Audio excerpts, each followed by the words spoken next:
हालात ऐसे आ गए कि सबसे ज्यादा मैंने आज देखा है बुज़दिल लोग वो लोग हैं जो मुस्लिम नेता बने हुए हैं, लीडर बने हुए हैं। मेरी बात कड़वी लगेगी, लेकिन एक बात याद रखना, बुखार की दवा कड़वी होती है, निगल लो तो फायदा है।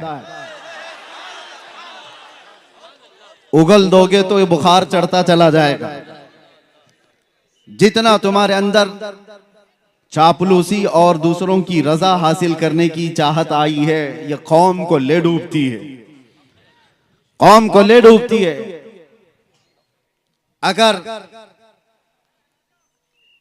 अगर सियासत करना ना आता हो तो इस मैदान में आते क्यों हो? इस मैदान में क्यों आते हो? कौम की दलाली करने के लिए, इज्जत नफ्स बेच करके इस्लाम और मजहब इस्लाम का सौदा करने के लिए। मुझे तकलीफ उन्हीं लोगों से है, इसीलिए कहा गया है, मुझे बहुत जिम्मेदार लोगों ने कहा था कि आपकी इस कौम को कोई दूसरा बर्बाद नहीं कर सकता जब तक कि आपका ही आदमी बर्बाद ना करे। आपका आदमी जब तक ना तोड़े कोई दूसरी कौम आपको नहीं तोड़ सकती।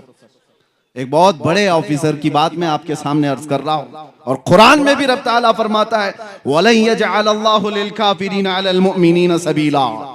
अल्लाह तबारक व तआला हरगिज़ ईमान वालों पर काफिरों को गलबा नहीं देगा, इल्ला ये कि मगर ये कि मुसलमान ही गद्दार होगा, जमात की दलाली कर रहा होगा, बुज़दिली उसके अंदर आई होगी, वो कौम को बेचने की बातें कर रहा होगा, मुखबिरी कर रहा होगा।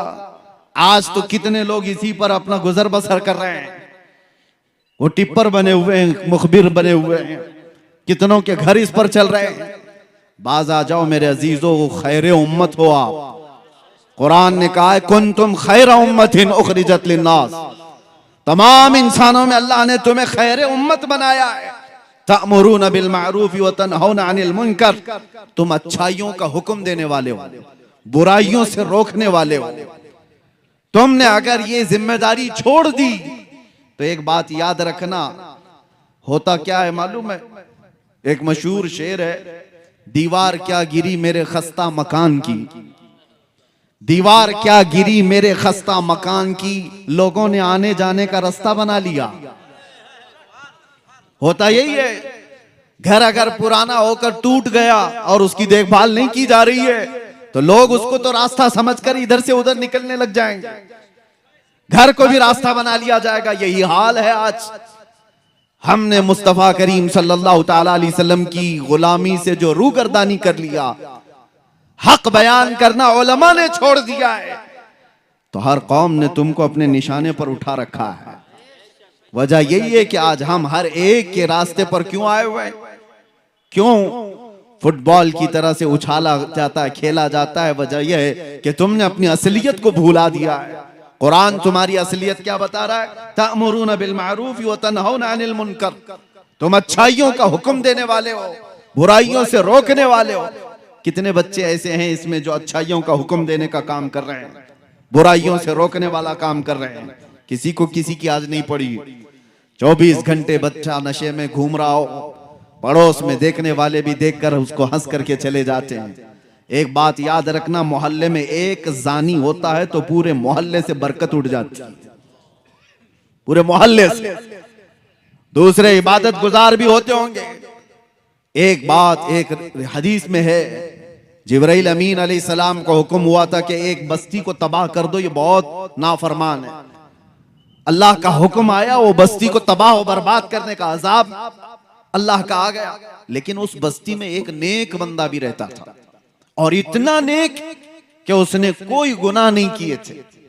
जब अजाब आया तो वो भी उस बस्ती में था। जिब्राइल अमीन ने पूछा, मौला उस तेरे नेक और आबिद बंदे का क्या करना, इबादत गुजार का? रब का जलाल था, फरमाया उसको भी अजाब में हिलाक करो। पूछने की हिम्मत नहीं हुई फरिश्ते की कि अल्लाह उसका क्या कसूर है। जमाने के बाद वो बस्ती तबाह बर्बाद हो गई, अजाब का शिकार हो गई। रब ताला की बारगाह में इस फरिश्ते ने पूछा, मौला उसका क्या कसूर?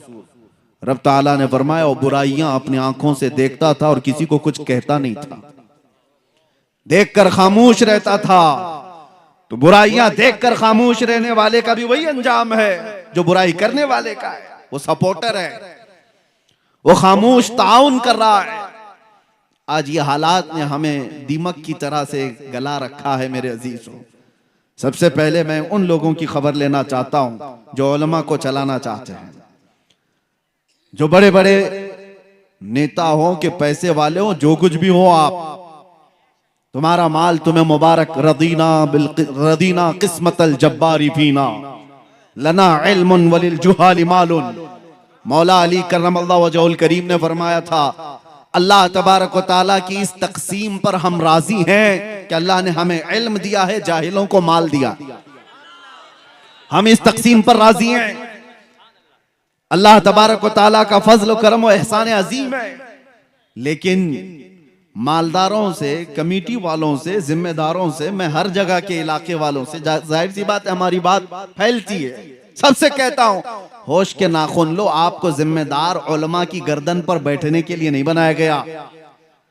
उलमा की गर्दन पर बैठकर उनकी जुबानों पर अपने अल्फाज डालने के लिए नहीं बनाया गया है कि मौलाना ऐसा बोलो, मौलाना वैसा बोलो, मौलाना ऐसा बोलो, मौलाना वैसा बोलो, और उनके बारे में कुछ ना बोलो। और जो मौलाना ऐसा करता है, इमाम गजाली फरमाते हैं, वो उस मक्खी से ज्यादा गलीज है जो पखाने पे बैठती है।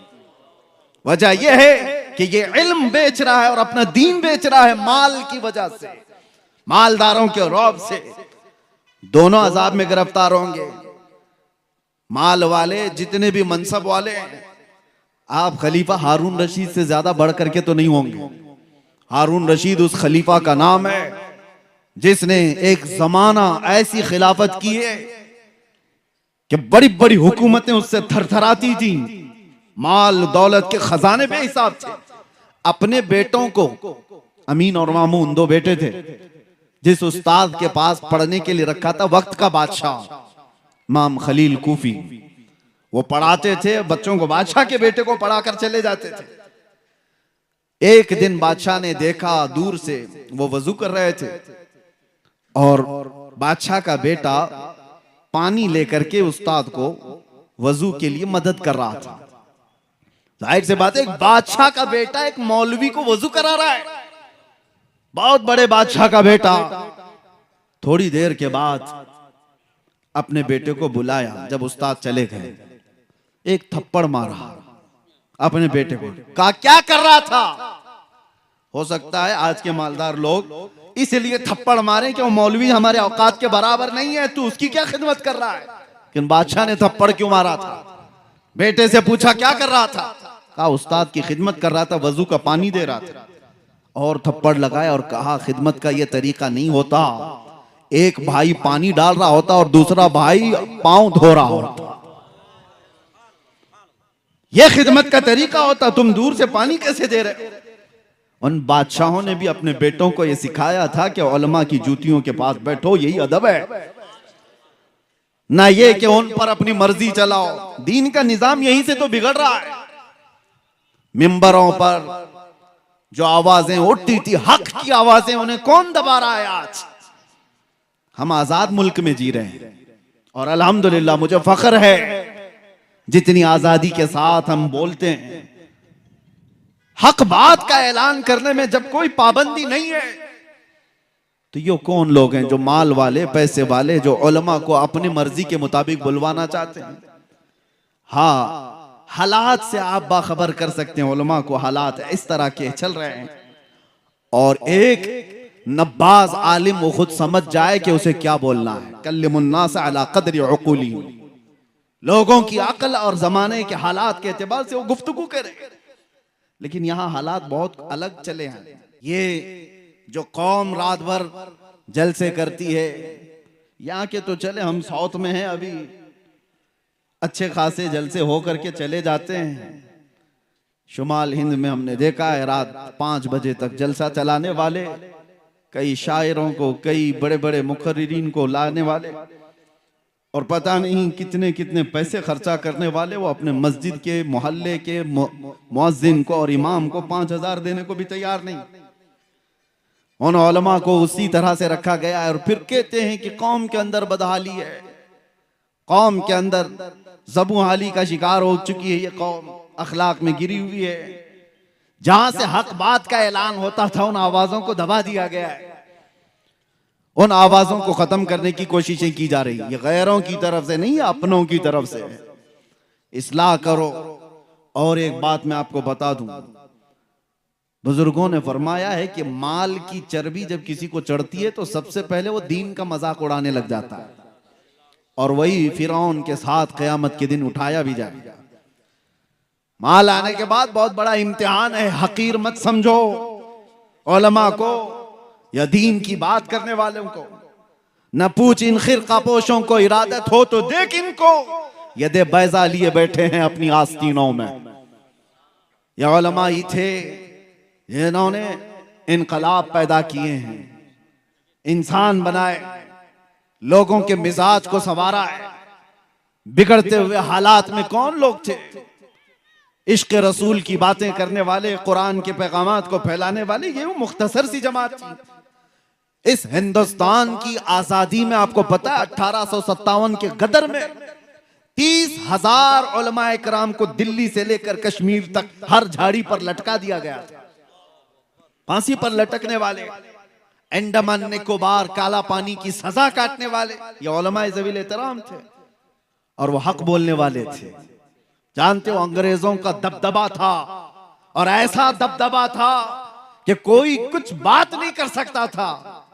कोई डेमोक्रेसी नहीं थी, उनका गलबा था, गलगला था। ऐसे माहौल में दिल्ली की जामा मस्जिद से अल्लामा फजल हक खैराबादी ने फतवा सादिर किया था, जबकि उन्हें पता था अंजाम क्या होगा। और उसी अंग्रेजों के खिलाफ फतवा सादिर करने की बुनियाद पर एक तहरीक छिड़ी पूरे हिंदुस्तान में। यह 1857 की बात कर रहा हूं, 1947 की नहीं। 90 साल की मेहनत के बाद इस मुल्क को आजादी मिली। 1857 में यह छिड़ी थी उलमा के जरिए से। उलमाए ज़वील एहतराम ने जब अंग्रेजों के खिलाफ यह फतवा दिया था और कौम के अंदर बेदारी लाई थी, उसकी सजा उनको क्या दी गई है पता है? अल्लामा फजल हक खैराबादी आम आलिम की बात नहीं है, आला हजरत भी जिनका अदब किया करते थे, वो फजल हक खैराबादी काला पानी की सजा काटते काटते जेल में इंतकाल कर गए। आज भी उनका मजार अंडमान निकोबार में है। किस चीज की उनको सजा दी गई थी? हक बोलने की। और उनको सजा दे दी गई तो क्या दूसरा डर करके खामोश हो गया? उसी जमाने में किफायत अली काफी, किफायत अली काफी को मुरादाबाद में 3,000 अंग्रेजों ने गिरफ्तार किया था। 8 दिन तक उनके जिस्म पर इस्त्री चलाते थे, गरम इस्त्री, और जब चमड़ी जलती थी तो उस पर नमक छिड़कते थे। 8 दिन तक उस आलिम बाअमल ने मुसीबतें बर्दाश्त की। 8 दिन के बाद अंग्रेजों ने फिर से कहा, बाज आ जाओ अपनी बातों से, जो कौम को तुम उठाते हो इससे बाज आ जाओ, हम मनसब दे देंगे, अपनी हुकूमत में कोई ओहदा दे देंगे। किफायत अली काफी ने कहा था, मेरा दीन इतना सस्ता नहीं है कि तुम्हारे टुकड़ों पर मैं बेच दूं। इस पादाश में किफायत अली काफी को मुरादाबाद के चौराहे पर खड़ा करके फांसी पर लटका दिया गया था। फांसी पर लटकाना ये सुनने में आसान लग रहा होगा, मजमा जमा था एक ऐसे आलिम दीन को जिसके हजारों लोग सुनने वाले थे। अंग्रेजों ने गिरफ्तार करके फांसी पर, सूली पर चढ़ाना चाहा। रिवायात पढ़ करके देखो मेरे अजीजों, रोंगटे खड़े हो जाते हैं। मैंने पढ़ा है, अरे फांसी पर जाने वाले की हालत क्या होनी चाहिए? जिस्म के अंदर थरथराहट, वो चेहरा पीला पड़ गया उन्हें। किफायत अली काफी को देखते हुए लोगों ने कहा, न माथे पे शिकन है और न जिस्म पर कोई हरकत है। मुस्कुराता हुआ वो फंदे की तरफ जा रहा है, इसलिए कि उसे पता है कसूर कुछ नहीं है, मेरा कसूर कुछ नहीं है। वो फंदे की तरफ जा रहा है। फांसी तो बहुत सारे लोगों को दी जाती है, आज भी दी जाती है दुनिया में। उनसे भी आखिरी ख्वाहिशें पूछी जाती हैं, और फांसी पर चढ़ने वाला आखिरी ख्वाहिश कुछ भी बताता है कि मुझे कुछ बिरयानी खाना है, चाय पीना है, बीवी बच्चों से मिलना है, आखिरी बार माँ को देखना है, औलाद को नसीहत करना है, आखिरी ख्वाहिशें होती हैं। उस आलिम बरहक किफायत अली काफी से अंग्रेजों ने पूछा था, हम अपने उसूल के मुताबिक पूछते हैं कोई आखिरी ख्वाहिश? उस मर्द कलंदर ने कहा था, एक ही ख्वाहिश है कि लटकने से पहले एक बार नाते मुस्तफा पढ़ दो। फिर कहा था कोई गुल बाकी रहेगा ना चमन रह जाएगा, पर रसूलुल्लाह का दीने हसन रह जाएगा। सब फना हो जाएंगे काफी वो, लेकिन हश्र तक नाम हजरत का जुबानों पर चलन रह जाएगा।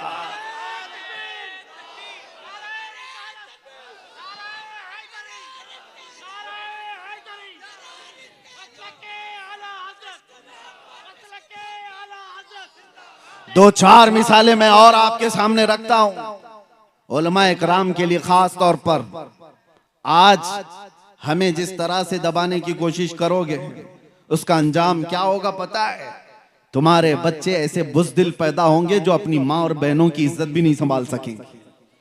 जो नबी पाक सल्लल्लाहु ताला अलैहि वसल्लम की इज्जत के लिए नहीं खड़ा हो सकता, वो अपनी माँ बेटियों की इज्जत भी नहीं बचा सकता, नहीं बचा सकता। ये बात याद रखें। किफायत अली काफी हो, फजल हक खैराबादी हो, इनायत अहमद काकोरवी, ये वो उलमाए ज़वील एहतराम की बातें कर रहा हूं। हक बयान करने की वजह से इन्हें जिंदगी भर तकालीफ का सामना करना पड़ा है। आपको पता है अंग्रेजों से भी ज्यादा एक सख्त दौर आया था अकबर का। अकबर नाम मुसलमान था लेकिन उसके काम अलग थे, वो मुर्तद था। पूरा एक नया दीन ला करके पूरे दीन को खत्म करने की बात कर रहा था। हिंदुस्तान अखंड भारत का राजा, इस वाले भारत का नहीं, अखंड भारत का। उस वक्त हिंदुस्तान की सीमाएं और भी ज्यादा थी। इतना पावरफुल बादशाह जब दीन इलाही का ऐलान करता है तो उस वक्त एक मर्द कलंदर अहमद फारूकी मुजद्दिद अल्फसानी की शक्ल में खड़ा होता है। कहता है नहीं बादशाह, तेरे घर का दीन नहीं, आमिना के लाल का दीन चलेगा। मस्जिदों से वही आवाज होगी, हमारे बच्चों के जुबानों से वही आवाजें होंगी जो मुस्तफा करीम सल्लल्लाहु ताला अलैहि वसल्लम की तालीमात थी। उन्हें पता था कि एक बड़े डिक्टेटर से मुकाबला करने का अंजाम क्या होता है। बड़े डिक्टेटर के सामने जब भी कोई खड़ा होता है तो उसे जेल देखना पड़ता है। जेल में डाल दिया गया, ग्वालियर की जेल में 8 साल तक ऐसे कैद में रखा गया था कि कोई मुड़ के भी नहीं देखता था। अकबर तो मर गया, उसका बेटा तख्त पर आया। जेल का एक कासिद आकर के कहता है बादशाह सलामत, जेल का हाल कुछ और ही हो गया है। उसने पूछा हुआ क्या है? 8 साल पहले आपके बाप ने एक मौलाना को कैद कर दिया था, उसने 700 कैदियों को आलिम बना दिया है। चोर उचक्के डकैत सब थे वहां पर, लेकिन उसने तो माहौल ऐसा बना दिया है। सुबह दरसे कुरान है, दोपहर में दरसे हदीस है, शाम को जमात की नमाजें हैं। माहौल तो ऐसा लगता है जैसे गुंबद खजरा की छांव में बैठे हो। हक बोलने वालों के लिए ना कोई मैदान होता है मेरे अजीजों, ना कोई जगह उन्हें रोक पाती है। ये मिसालें इसलिए अर्ज कर रहा हूं ताकि आप इनको पढ़ो और अपनी जुबान को संभाल कर रखो। अल्लाह ने तुमसे वादा लिया है कि हक बयान करोगे, हक बयान करोगे, कोई चीज छुपाओगे नहीं। और कोई रूठता है तो रूठे, ऐसे रूठने से हमारा कुछ बिगड़ता भी नहीं। ये दुनिया न तुम्हें सजा देने वाली है न जजा देने वाली है। मौत के बाद सिर्फ और सिर्फ सजा और जजा का मालिक रब्बुल आलमीन है। ज्यादा से ज्यादा दुनिया ही में परेशान होकर सकता है कोई भी, उसके बाद किसी की कुछ नहीं चलती, कुछ नहीं। रूह निकलने के बाद बड़े बड़े शोरमा, बड़े बड़े ताकतवर अपने हाथ से अपना रेंट भी साफ नहीं कर पाते। उनके जिस्मों से रूह निकलने के बाद गलाजतें निकल रही होती हैं मुंह से, नाक से, कान से। अरे वो मुर्दा अपना हाथ उठा करके अपनी गलाजत नहीं साफ कर सकता, वो किसी और को सजा और जजा क्या दे सकता। याद रखो जो कुछ भी होगा ये छोटी सी दुनिया में, जिसको छोड़कर सबको जाना है, सब यहां से जाने वाले हैं। तो फिर एक बात याद रखो, मैं आखिर में कहूंगा ये उलमा की मिसाल देकर के यही एक और नाम आपके सामने पेश करता हूं। लामा फजल हक खैराबादी को सुना, किफायत अली काफी को सुना, मुजद्दिद अल्फसानी अहमद फारूकी सरहिंदी को सुना। एक नाम आता ऐसे ही मर्द हक की आवाज बुलंद करने वाले इमाम अहमद बिन हंबल का, जिन्हें 5 लाख हदीसें याद थी। रसूलुल्लाह सल्लल्लाहु अलैहि वसल्लम की 5 लाख हदीसें याद थी। लेकिन जानते हो मसला आ गया था, एक बादशाह वक्त का, उसने गलत एक फिरके को प्रमोट करने के लिए गलत मसले का प्रचार शुरू किया था। इस आलिम बरहक ने उसके खिलाफ फतवा दिया, कहा नहीं शरीयत वो नहीं है, शरीयत वो नहीं है, खल्क़े कुरान का मसला था। तो इमाम अहमद बिन हम्बल ने कहा मसला बादशाह का नहीं चलेगा, ताजदार मदीना का होगा। इस पादाश में जानते हो इमाम अहमद बिन हम्बल का इल्म नहीं देखा गया, उनका तकवा नहीं देखा गया, उनको हदीसें कितनी याद हैं ये नहीं देखा गया। बगदाद के बाजार में लाकर उनको नंगी पीठ पर कोड़े मारे गए थे, एक बार नहीं, दो बार नहीं, 3 बार पीठ की हड्डी उनकी दिखने लग गई, कोड़े इस तरह से पड़ते थे। लेकिन एक जल्लाद उसके पास वक्त के खलीफा का वजीर आकर के कहने लगा कि अहमद बिन हम्बल, मैं जानता हूं आप 10 से मस नहीं होगे, एक बार आप कंप्रोमाइज कर लो अपनी इस बात से, कान में तो बोल दो, मैं बादशाह को मना लूंगा। इमाम अहमद बिन हम्बल ने कहा हम जो बात करते हैं वो कानों में नहीं मैदानों में करते हैं, यही बात है। मैं भी आपसे ये ऐलान करता हूं, बहुत सारे लोग परेशान रहते हैं। जब मैं गिरफ्तार भी था तो बहुत इन्वेस्टिगेट करते हुए हमारे मुल्क के हमारे बहुत सारे लोगों को ये शक था डिपार्टमेंट को कि मौलाना पता नहीं छुप के क्या करता है। छुप के कुछ नहीं करता, जो करता है खुल के करता है।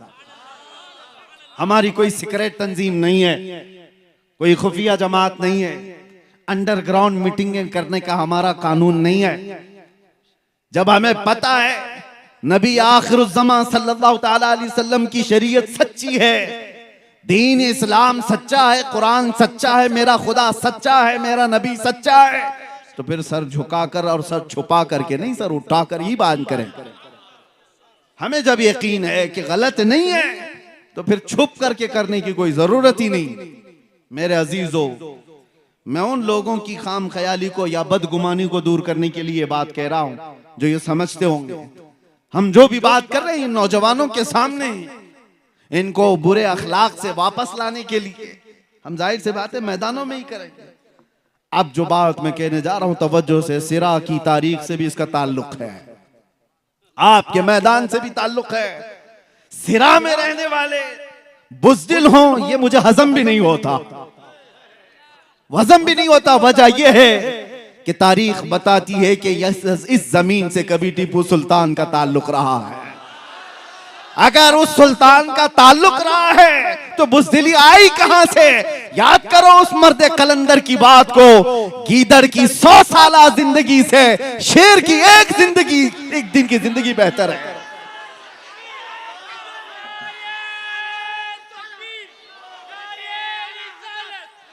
गीदड़ की 100 साला जिंदगी से शेर की एक दिन की जिंदगी बेहतर है।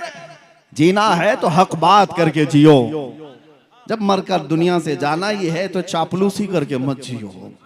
याद रखना, तलवे चाटने वालों की तारीख नहीं लिखी जाती, बातिल से टकराने वालों की तारीख लिखी जाती है। आप अल्लाह तबारक व तआला ने खैर उम्मत बनाया है तो उलमा के लिए मैंने ये बात कही, किसी के दबाव में आकर के अपने दीन को दबाने की जरूरत नहीं।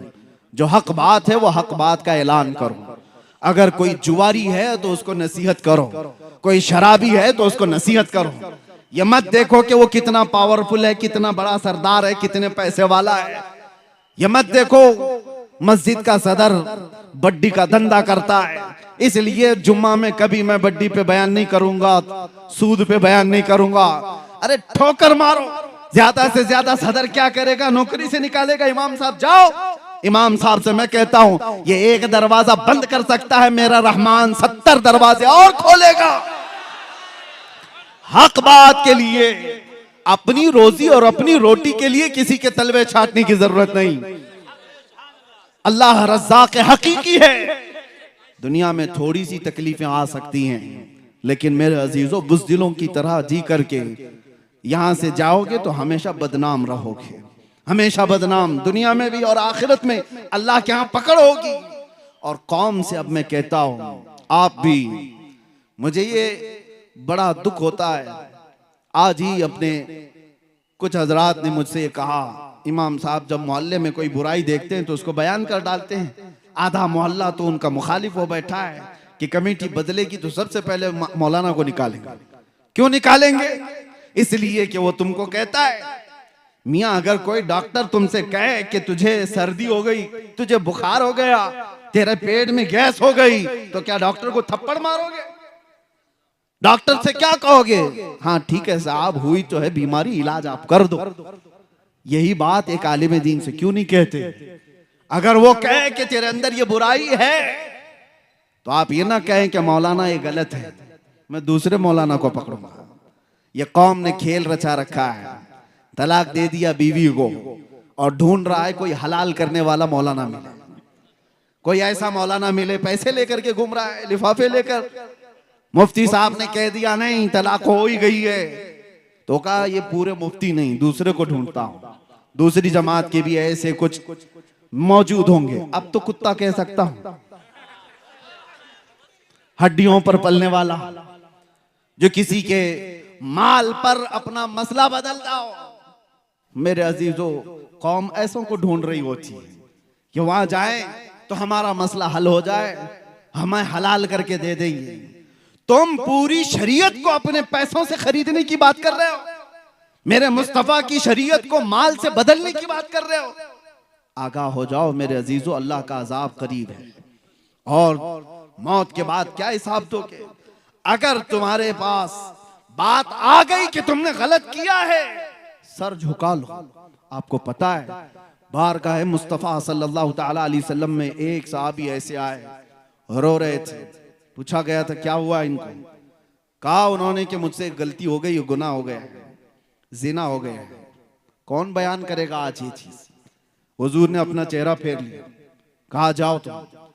वो गिर गए, कहा अगर आपने पाक नहीं किया तो फिर मैं किसके पास जाऊंगा? या रसूल अल्लाह, तुझसे जो मुंह छुपाऊं तो करूं किसके सामने? मेरे आका ने खड़ा करके पूछा, होश में बोल रहे हो? नशे में तो नहीं, गुस्से में या मदहोशी में तो नहीं? उन्होंने 3 बार इकरार किया। हुजूर ने पूछा तुम्हें पता है इसकी सजा क्या है? पत्थरों से मार करके सजा, हिलाक कर दिया जाएगा, रजम, जिना पर इस्लाम में बड़ी सजा है। उन्होंने कहा हाँ मुझे पता है, फिर भी मैं कह रहा हूं। हुजूर ने हुक्म भी दिया, सहाबा को ले जाओ, इनको रजम करो। इकरार जुर्म किया है। सहाबा लेकर के भी गए जबल अनम पहाड़ी के पास और उनको पत्थरों से हिलाक भी कर दिया गया। वो इंतकाल कर गए। मेरे अजीजों, ये वो लोग थे जो अपनी आखिरत से डरते थे। उन्हें पता था इस्लाम दुनिया में ज्यादा से ज्यादा मौत तक की सजा हो जाएगी, लेकिन आखिरत की सजा कौन बर्दाश्त करेगा? वहां तो मौत है ही नहीं, वहां मौत है ही नहीं आखिरत में। जिसको सजा दी जाएगी वो कंटिन्यू हो जाएगी, इसलिए आखिरत की सजा से डरते थे। और जब कभी उनको कोई उनकी कमी बताता था तो फौरन तौबा कर लेते थे। आज हमें भी चाहिए मेरे अजीजों, कौम से मैं कह रहा हूं, अगर उलमा तुम्हारी किसी चीज की तरफ इशारा करें, खास तौर पर बड़ी बुराइयों में मुब्तला लोग, तो नाक भौं सकेड़ने की जरूरत नहीं, सर झुका लो।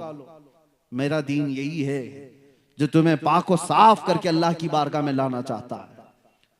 जितने नौजवानों को उनके बुरे करतूत पर बयान किया जाता है तो वो बिफर जाते हैं। मौलाना लोगों का धंधा ही है, इनका काम ही है। उन्होंने क्या तुम्हारा जीना, तुम्हारा मरना सब कुछ खरीद रखा है? कुछ नहीं है। बस उम्मत मुस्तफा होने का हमारा और आपका एक मुश्तरका दर्द है। आज उसी दर्द के साथ मैं आता हूं बयान करने के लिए। कई जगहों पर जिस इलाके में गया, लोगों ने कहा मुसलमानों के मोहल्ले में नशा बहुत ज्यादा हो गया है, बेचते भी यही हैं, करते भी यही हैं, पीते भी यही हैं, पिलाते भी यही हैं। उन हाथों में नशा आ गया जिन हाथों में मेरे मुस्तफा ने कुरान पकड़ाया था। उन हाथों में आज नशा आया है जिन हाथों ने कैसर और किसरा को घुटने टेकने पर मजबूर कर दिया था। आज ये कौम इस कदर तितर बितर कैसी हो गई? मुझे दर्द इस बात का होता है कि नबी आखिरुज़्ज़मान सल्लल्लाहु अलैहि वसल्लम का हाल ये था हुजूर फरमाते हैं मेरे उम्मतियों, तुम्हारे तलवों में कांटा भी चुभे तो उसका दर्द मुझे होता है। जिस रसूल को उम्मतियों का दर्द है, तो जो उम्मती अपने आप को नशे में बर्बाद कर रहा हो, वो अपने नबी को कितनी ईजा दे रहा है, कितनी तकलीफें दे रहा है। लोग तुम्हें नहीं कोसते, तुम्हें देख करके मेरे आका सल्लल्लाहु ताला अलैहि वसल्लम तक अगर किसी की उंगली उठ गई तो तुमसे ज्यादा बदनसीब कौन हो सकता है। अगर किसी ने कहा मोहम्मद के गुलाम ऐसे हैं, तो उसने तो नबी से जोड़ करके कहा अपने आप को इतना बना लो कि मेरे नबी पाक सल्लल्लाहु ताला अलैहि वसल्लम तक किसी की उंगली जाने ना पाए। आज जो ये गुस्ताखियों का माहौल बढ़ गया, उसकी वजह यही है जो मैंने शुरू में कहा, दीवार क्या गिरी मेरे खस्ता मकान। ये कौम के अंदर जो बदहाली आई, हर किसी ने हम पर गुजरना शुरू कर दिया है। हर कोई कभी दीन पर, कभी कुरान पर, कभी नबी पाक पर, कभी खुदा पर। बातें अब कलमे तक आ गई, बातें अब अजानों तक आ गई। ये सारी चीजें आई क्यों? तुमने आने दिया है, तुम्हारे अमाल ने, तुम्हारे अखलाक ने। उठो वो गर न हश्र न होगा फिर कभी, दौड़ो के जमाना चाल अपनी चल गया। कुव्वत इश्क से हर पस्त को बाला कर दो, दहर में नामे मोहम्मद से उजाला कर दो। ये सब हालात अपनी जगह पर, लेकिन मैं मायूस करने के लिए नहीं जाता किसी भी जगह। तौबा कर लो तो हमारा बिखरा हुआ सारा का सारा वापस आ जाएगा। हमारी खोई हुई ताकत, हमारी इज्जत, वो पलट आएगी। ज्यादा दूर नहीं है, अभी सवेरा है, पलट आओ। अल्लाह ने जिंदगियां दे रखी हैं, अभी मरने से पहले जो बंदा तौबा करके संवर गया, उसके लिए कुरान का वादा है, वला तहीनु वला तहज़नु व अंतुमुल अअलौन इन कुंतुम मुमिनीन। घबराओ मत, परेशान मत हो, तुम सबसे ज्यादा बुलंदी पर रहोगे। शर्त यह है कि मेरे नबी के गुलाम बन जाओ। ईमान वाला उसी को कहते हैं जो सारी कायनात से ज्यादा अपने नबी से मोहब्बत करे। वो ईमान वालों की कामयाबी का दावा कुरान कहता है, कद अफलहल मुमिनून। ईमान वाले कामयाब हो चुके, होंगे नहीं, हो चुके। लेकिन ईमान वाला बन करके तो दिखाए कोई, बने कोई ईमान वाला। मेरे अजीजों, सिर्फ उस एक दौलत की जरूरत है जो चीज अब हमारे पास आखिरी बची हुई। अभी हमारे पास बचा क्या है पता है? इक्तिदार, सियासत, ताकत, हुकूमत, माल, असबाब सब चले गए, खत्म हो गए। वो किस्से पारी ना है, पुराने जमाने के किस्से जो कहा करते थे हमारा बाप बादशाह था, अब तुम क्या हो। हमारे पास कुछ नहीं रहा, सब लुट गया है। इज्जतें तक चली गई, हमारी माँ और बच्चियों को भी लोगों ने नंगा कर दिया है। बचा क्या है? अखलाक, हया, सब खत्म कर दिया गया। लेकिन इन सब चीजों के लुट जाने के बाद भी मैंने महसूस किया है कि एक चीज बाकी है जो इन्हें अभी जिंदा रखी है। आज भी अगर ये जिंदा कौम नहीं होती तो 24 घंटे मीडिया इन पर भोग क्यों रही होती? क्यों निशाने पर रखी हुई है? कुछ बात तो है ना, कोई बात तो है जो तुम्हें जिंदा रखी है दूसरी कौमों के नजर में। वो कौन सी बात है? वो तुम्हारे चेहरे, तुम्हारी टोपियां, तुम्हारे कपड़े नहीं, तुम्हारे अंदर इश्क रसूल की जो आखिरी लौ बाकी है, ये तुम्हें जिंदा रखी हुई है।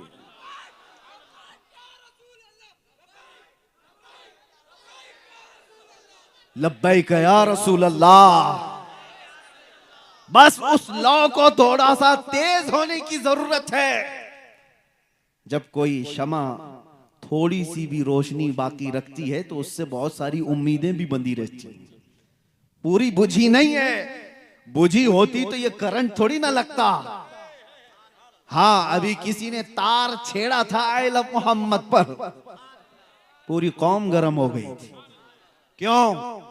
हर बच्चा ऐलान करने लग गया था आई लव सैयदना मोहम्मद। अरे मैंने तो अफ्रीका में देखा, अफ्रीका में जाकर यहां छेड़खानी हो रही है, आवाज वहां पर भी उठ रही। ये पूरी दुनिया में तार जुड़ा हुआ है। एक बात मैं आपको बता दूं, हुजूर पाक सल्लल्लाहु ताला अलैहि वसल्लम के नाम को कोई टच करता है तो तुम्हारे अंदर हरकत आती क्यों है? ये हरकत आती क्यों है? इस बात की अलामत है कि कोई चीज जिंदा रखी हुई है अभी भी। अखलाक बिगड़े हैं, अमाल बुरे हैं, ये गुनहगार हैं लेकिन गद्दार नहीं है। ये इस बात की अलामत है जो जिंदा रखी हुई है। वजह यही है, मैं आपको बताता हूं, जिंदा आदमी और मुर्दा आदमी में फर्क क्या है। जिंदा आदमी को 5 वोल्ट का ही करंट अगर तार लगा दो तो होगा क्या? थोड़ा सा उसको शॉक लगा दो, उछल जाएगा, शॉक लगेगा, उछल जाएगा। जिंदा आदमी को थोड़ा सा भी करंट लगाओ, उछल जाएगा। मुर्दा आदमी को 1000 वोल्ट का भी लगाओ, वो काला ही पड़ेगा, कुछ नहीं हो सकता उसका। तो नामे मोहम्मद में वो करंट है कि इस कौम को थोड़ा सा भी टच कर दिया जाए तो सबकी हरकतें बेदार हो जाती, सबकी हरकतें बेदार होती हैं। यही तो बात है कि मुअज्जिन मस्जिद से ऐलान कर रहा होता है अशहदु अन्ना मुहम्मदर रसूलुल्लाह। हमारे बच्चों को, जवानों को कोई कह नहीं रहा होता, लेकिन अंगूठे लबों तक चले जाते और आंखों से लगा लिए जाते। कौन कहता है ये अंगूठे लगाओ? मुअज्जिन तो नहीं कहता, वो उधर खड़े होकर अपने नबी का नाम ले रहा है, इधर उंगलियों में हरकत पैदा हो जाती है, चूमने का दिल कर रहा है, चूमने का दिल कर रहा है। ये तुम्हारे अंदर मौजूद वो आखिरी रोशनी है मोहब्बत मुस्तफा की। और एक वो खबीस जिसके अंदर से हुजूर की मोहब्बत चली गई, उसके सामने जितना भी जिक्र करो, जाहिर सी बात है मरे हुए आदमी को 1000 वोल्ट का भी लगाओ वो काला ही पड़ेगा, मुर्दे को कुछ असर नहीं होगा, कुछ नहीं होता। ऐसे मुर्दे हमने अब भी बहुत देखे हैं। उनकी टोपियों पे मत जाना, उनके पैजामों पे भी मत जाना, उनके कपड़ों पे भी मत जाना, उनकी बड़ी जमातों पे भी मत जाना। जब इश्क़ मुस्तफा नहीं है तो लोटे लेके घूमने घुमाने से कुछ नहीं होता, और इश्क़ मुस्तफा हो तो व्हील चेयर पर भी बैठे धरती को हिलाकर रखता है।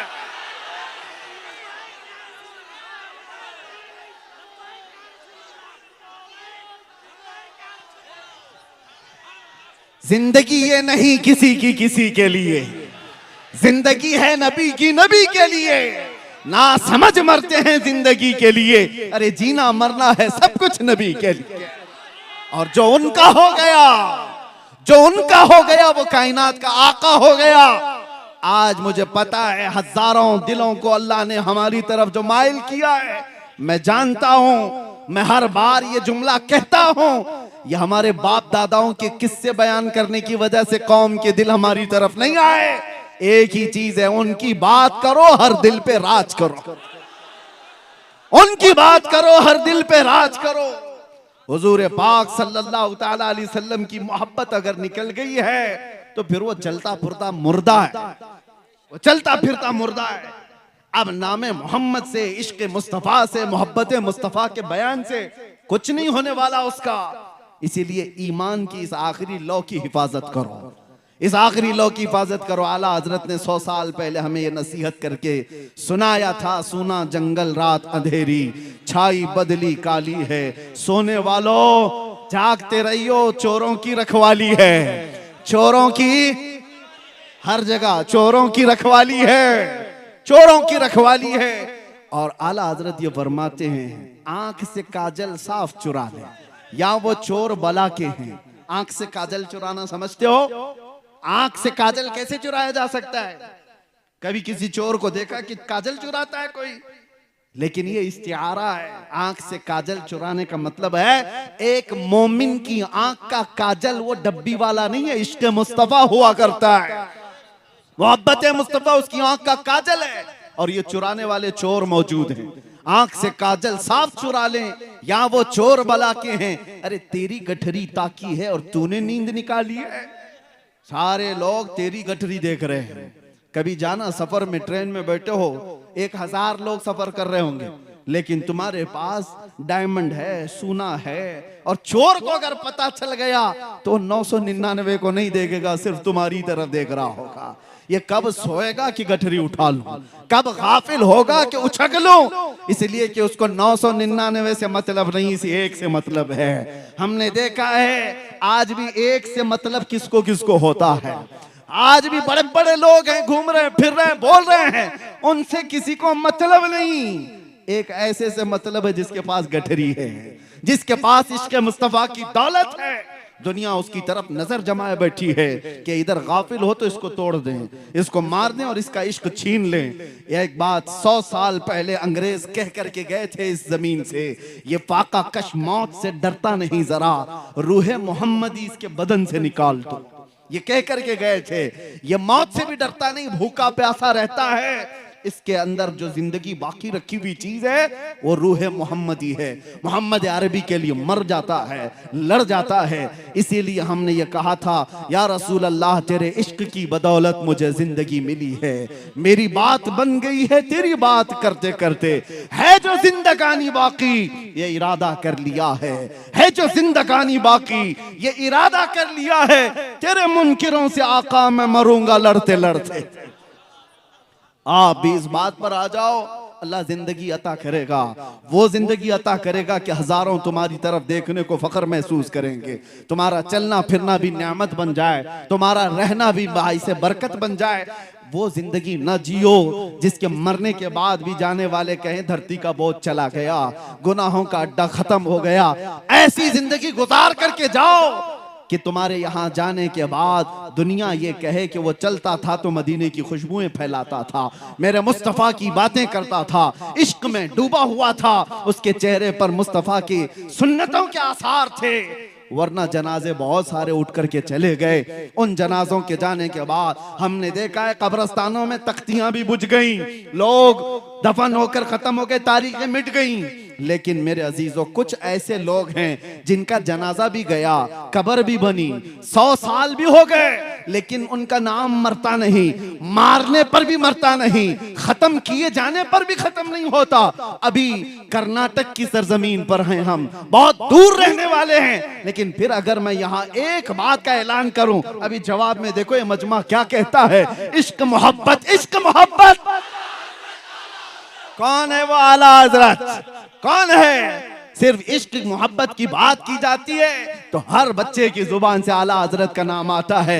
वो आला हजरत मजमों में जिंदा है, हमारी महफिलों में जिंदा है। किस लिए जिंदा है? इसलिए कि पठान कबीले के कसीदे नहीं पढ़ता था, जब तक जिंदा था ये कहता था वो सरवर कहूं कि मालिको मौला कहूं तुझे, बागे खलील का गुले ज़ैबा कहूं तुझे, हैरान हूं मेरे शाह मैं क्या क्या कहूं तुझे। बरेली का वो इमाम उस वक्त कलम चला रहा था जब दरिंदे मेरे नबी की शान में भौंक रहे थे, कुत्ते भौंक रहे थे। कोई कह रहा था रसूल को पीठ पीछे का इल्म नहीं, कोई कह रहा था नबी उम्मती के बराबर हो सकता है, बड़े भाई के बराबर है, इतना है उतना है, मकामात नाप रहा था। तब बरेली का इमाम जलाल में कह रहा था, सारे ऊंचों में ऊंचा समझिए जिसे, है उस ऊंचे से ऊंचा हमारा नबी, सारे अच्छों में अच्छा समझिए जिसे, है उस अच्छे से अच्छा हमारा नबी।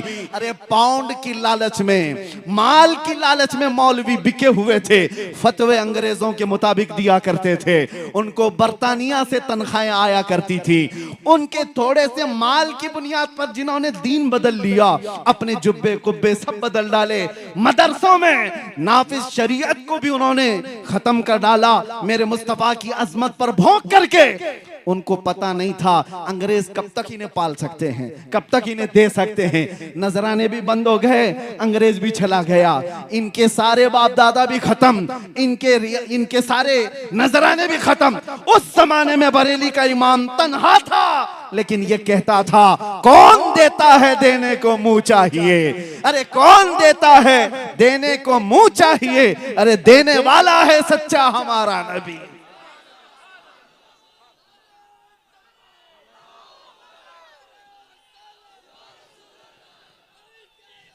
बस तवज्जो, आपका ये मजमा सिरा वाले अल्हम्दुलिल्लाह आपने अपने इश्क और अपनी मोहब्बतों का इजहार किया है।